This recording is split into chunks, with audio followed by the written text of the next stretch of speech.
Mi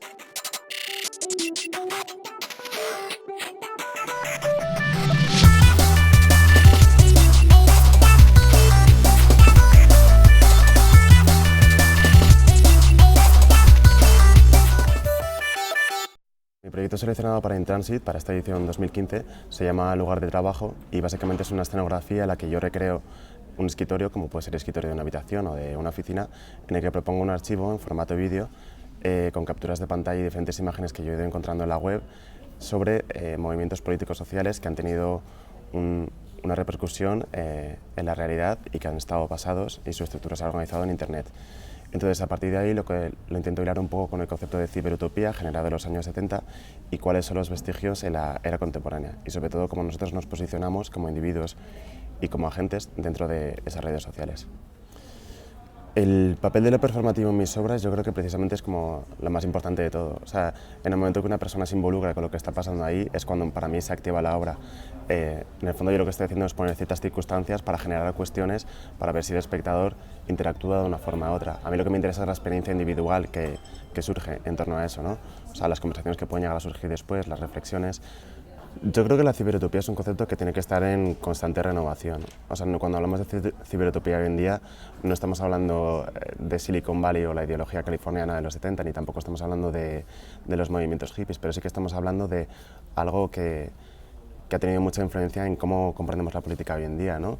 Todos los movimientos sociales que surgen en Internet precisamente beben de esa horizontalidad que se proponía al principio.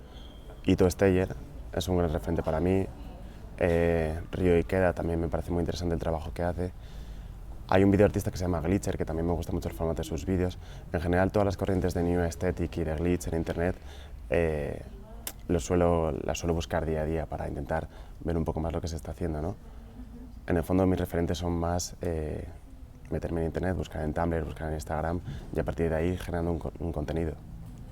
No surgió en torno a reflexiones de grandes autores, sino surgió más bien a plantearme a mí mismo como individuo dentro de las redes sociales. Yo me metía en Tumblr y a lo mejor el contenido iba desde imágenes muy pornográficas a imágenes con un contenido político muy amplio.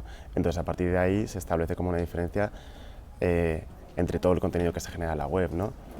Y sobre todo que Internet es un sitio, bueno, algunas partes de Internet son sitios arreferenciales. Somos nosotros que en cierto sentido tenemos que proyectar ahí la referencia y buscar cómo hilamos dentro de todo eso. A mí me interesa mucho más la participación de un agente activo. O sea, la cuestión es que la obra no deja de ser una escenografía inerte y objetos inertes que no se activan si una persona está ahí, con lo cual para mí la persona es parte de la obra. No existe un yo y un otro, sino que viene a ser un poco lo mismo. En ese sentido no creo que la obra esté en proceso, sino que la obra es un proceso. Intransit, como lugar de trabajo propio, me parece un lugar donde podemos encontrarnos todos, donde podemos aprender de los demás y sobre todo generar una plataforma después de Bellas Artes, donde los artistas nos consideramos que estamos a lo mejor un poco perdidos o faltos de referencias en el mundo artístico y que nos puede llegar a hacer crear comunidad entre nosotros. A mí me parece la parte más importante de Intransit. No creo que haya un momento en el que pares, hay un momento en el que enseñas y que muestras, pero siempre sigues. Yo no veo diferencia entre lo individual y lo colectivo. A lo mejor la forma en la que yo trabajo es más individual, pero cuando estoy en Internet me encuentro con un colectivo al que puedo acceder y sobre todo en el que se puede exponer, se puede debatir y se puede proponer. Yo creo que precisamente el mundo virtual y el mundo físico siempre están como en eterno debate y en eterna problemática, ¿no? O sea, por mucho que tú accedas a Internet como un lugar referencial y como una nube, sigue estando atado a principios físicos, sigue estando atado a una legalidad, a una política. Yo creo que siempre hay que tener un poco en cuenta que Internet sí que es un lugar donde encontrarse, pero también es un lugar donde mostrar, ¿no? Sobre todo las redes sociales, donde el fin igual es un poco más propagandístico. Entonces hay que pensar también cuál es el papel de la identidad dentro de todo eso. Nosotros en el fondo estamos mostrando lo que nos interesa, con lo cual en cierto sentido sí que hay una intencionalidad política, pero en otro sentido también hay cierto sentido de propaganda y de publicidad propia, ¿no?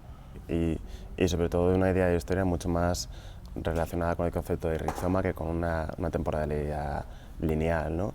O sea, yo todo lo que me he ido encontrando en la web es infinidad, millones de imágenes y son referenciales, no se atan a un momento o a otro, sino que se pueden rescatar, puedes volver al pasado y puedes otra vez entretejer un poco tu propia historia, ¿no? Más que veracidad, A mí me interesa mucho más el contenido político que puedan llegar a ejercer, ¿no? O sea, no me parecen imágenes que sean independientes a nada, no están flotando en el vacío, sino que son fractales de política que interceden en nosotros de una forma u otra. El concepto de verdad a mí, sinceramente, tampoco me interesa tanto como un absoluto, ¿no? Me interesa más la potencialidad de la imagen, en ese sentido. Mi intención con este proyecto es que la gente no tenga ningún miedo. No es un proyecto que exponga yo de forma distante, sino que precisamente es un lugar que yo he traído de mi habitación, he traído mi alfombra, he traído mi mesa, he traído mi ordenador, para que la persona que llegue ahí juegue y lo toque.